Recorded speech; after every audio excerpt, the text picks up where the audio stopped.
시장에 관심 가는 이슈와 종목 집중 분석하는 마켓 주민 시간입니다. 오늘은 포스코 그룹주하고요. 그 가운데 포스코 DX를 집중적으로 분석합니다. 하이투자증권 스마트 PB센터 이화진 과장님 모셨습니다. 어서 오십시오. 안녕하세요. 오늘은 포스코 그룹주가 좀 주춤하는데요. 최근까지 그룹주로 보면 포스코 그룹주의 상승이 아주 단연 눈에 띕니다. 에코프로 그룹주 다음으로는 포스코 그룹주가 눈에 띄는데 포스코 그룹주들 올해 얼마나 올랐는지 계열사별로 또 왜 오른 것인지 알려주세요. 네, 포스코 홀딩스 같은 경우는 1월 1일 이후에 한 200% 정도 상승을 했고요. 그리고 네. 포스코 DX는 1100%, 그리고 포스코 MT는 한 620% 정도 상승을 했습니다.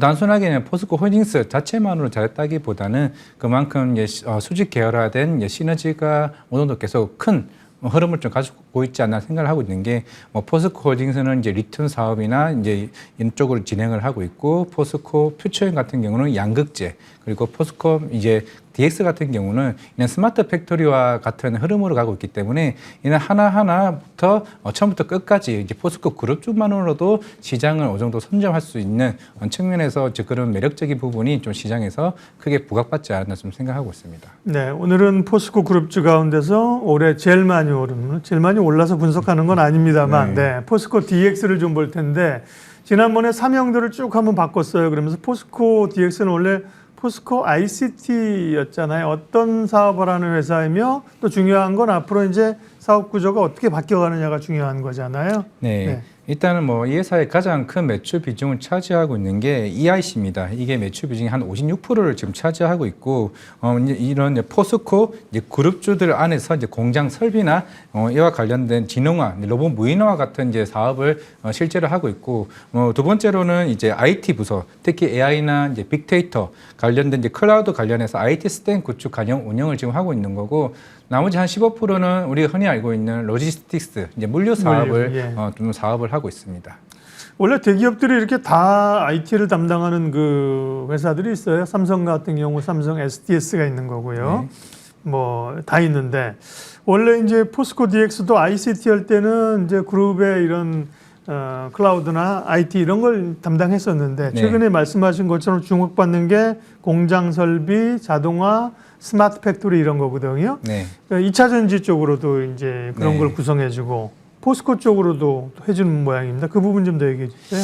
네, 요 최근에도 이제 티라이오 때도 얘기를 했고, T 로보틱스도 마찬가지겠지만은 이제 점차적으로 이런 스마트 팩토리, 스마트 물류 시스템 같은 경우가 우리가 흔히 AGV가 있고 AMR 로봇이 이제 있는데, 결국에는 이제 포스코 DX 같은 경우는 실제로 향후에 철강, 용광로나 이쪽에서도 할 수도 있고, 특히 2차 전지에 대한 물류에 대한 부분들이 물론 이제 수주 잔고가 계속 꾸준하게 지금 쌓이고 있습니다. 이게 올해 상반기나부터 이제 수주가 본격적으로 나오는 시기이고, 결국에는 지금 포스코 DX 같은 경우는 가장 가운데에서 이제 포스코 홀딩스나 아니면 양극재나 이쪽에서 공장이 하나 만들어지게 되면 이런 자율주행 관련해서도 이런 무인 설비와 시스템을 계속 구축을 하는 흐름이기 때문에, 물론 그동안 이제 작년에 이제 홍수 피해로 인해 가지고 잠시 쉬었지만은 그때 이제 포스코 DX에 대한 역할이 굉장히 중요했던 시점에서는 좀 크게 시장에서는 좀 좋게 보고 있지 않았나 좀 생각을 하고 있습니다.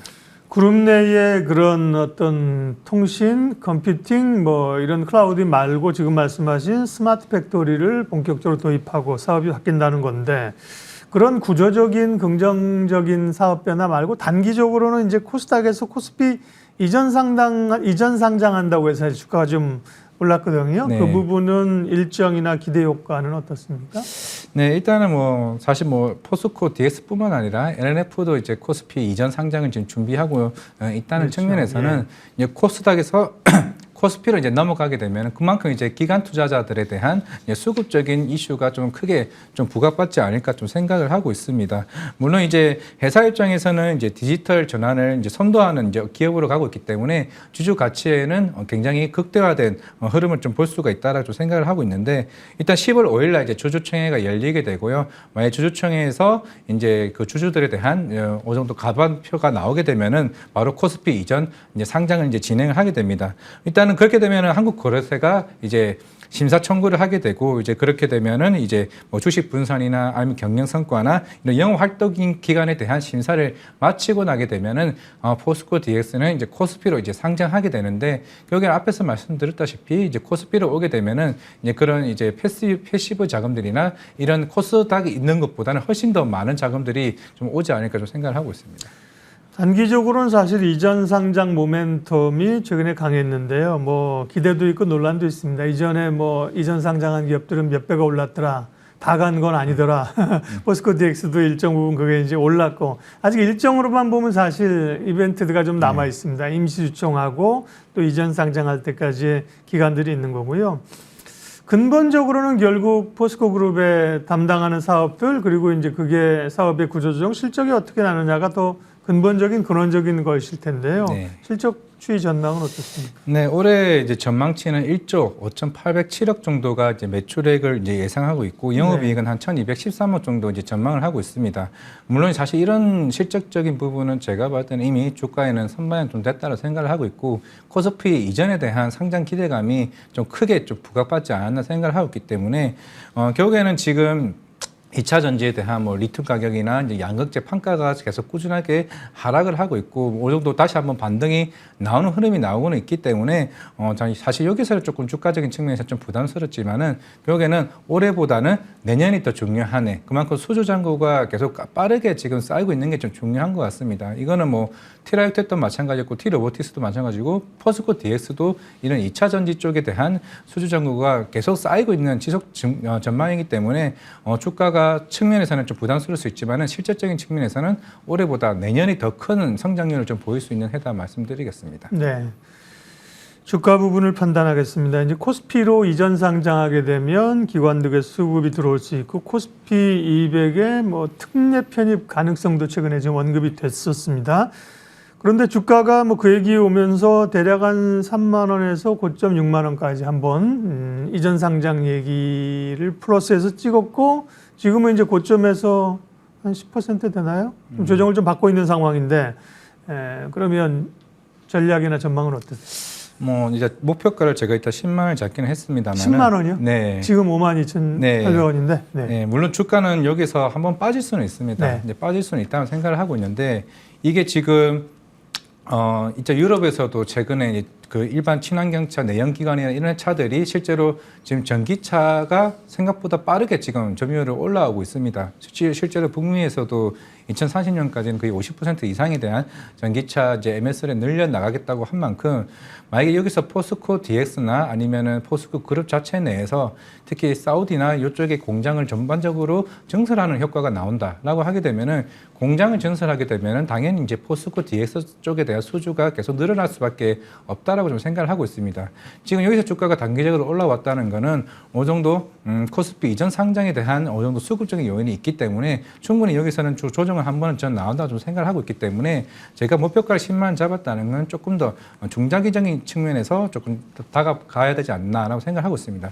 하반기는 어떻게 될지 모르지만은 하지만 하반기는 아직까지는 전기차에 대한 수요가 아직은 계속 부진한 상황이 여파는 있기 때문에 그런 공장 증설 이슈는 조금은 지체될 수 있다는 측면이 있기 때문에 오히려 지금 가격에서 사지 마시고 주가가 좀 빠졌을 때 산다라고 하게 되면은 그때에서의 포스코 DX의 10만 원은 충분히 전 달성할 수 있지 않을까 좀 생각을 하고 있습니다. 네.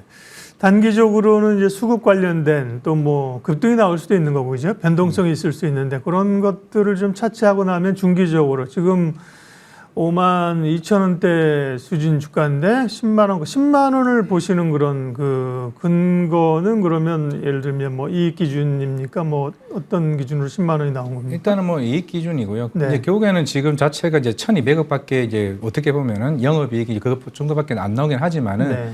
지금 사실 수주 잔고가 계속 쌓이고 있다는 거는 이미 2024년, 25년, 26년에 대한 일감들이 계속 꾸준하게 좀 쌓이고 있다는 측면입니다. 그래서 성장률은 계속 지금 대략 한 뭐 87% 정도 전년 대비해서 영업이익이 지금 87% 좀 성장을 했습니다. 이만큼의 성장이 내년 내후년에도 계속 이어진다라고 가능을 했을 때 적어도 5년, 한 10년, 5년이나 아니면 2030년쯤에는 영업이익이 1조 이상은 충분히 달성할 수 있다라고 생각을 하고 있기 때문에 정말 중장기적인 측면에서는 10만 원은 좀 가능하지 않을까 생각을 하고 있습니다. 네.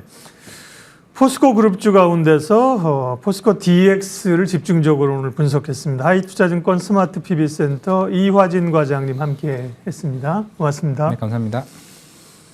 지수는 11포인트 하락, 코스닥은 8포인트. 코스닥이 낙폭이 또 조금 더 벌어집니다. 오늘 출발할 때는 코스피가 4포인트 정도 상승 출발했었는데요.